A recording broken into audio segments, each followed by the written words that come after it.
ஒரு வானிலை செயற்கைக்கோள் தான் இந்தியாவின் முதல் சந்திராயன் பயணத்திற்கு அடித்தளம்னு சொன்னா நம்புவீங்களா? அதுதான் கல்பனா 1. அதன் 15 ஆண்டு அசாதாரண சாதனையை பார்க்கலாம் வாங்க. 2002இல் இஸ்ரோ அனுப்பிய முதல் பிரத்யேக வானிலை செயற்கைக்கோள் தான் கல்பனா 1. PSLV-C4 ராக்கெட் மூலம் ஜியோ ஸ்டேஷனரி சுற்றுப்பாதையில் நிலைநிறுத்தப்பட்டது. இதன் முதல் பெயர் மெட்சாட் 1.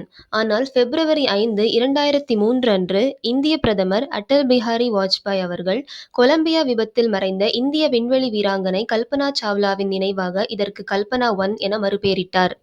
இந்த சேட்டிலைட்டின் டிசைன் லைஃப் வெறும் 7 ஆண்டுகள் தான். ஆனால் இதன் வலுவான பொறியியல் மற்றும் சிறந்த எரிபொருள் பயன்பாடு காரணமாக இது திட்டமிட்டதை விட 2 மடங்கு அதிகமாக 15 வருடங்கள் செயல்பட்டு 2017இல் ஓய்வு பெற்றது. மேலும் கல்பனா 1 ஒரு புதிய லேசான I-1000 பஸ் என்ற கட்டமைப்பை முதன்முதலில் அறிமுகப்படுத்தியது. இந்த கட்டமைப்பை அடிப்படையாக வைத்துதான் இந்தியா தனது முதல் வெற்றி பயணமான சந்திரயான் 1 மிஷனுக்கான தளத்தை உருவாக்கியது.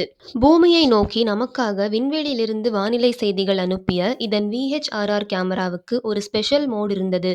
அதுதான் செக்டார் ஸ்கேன்.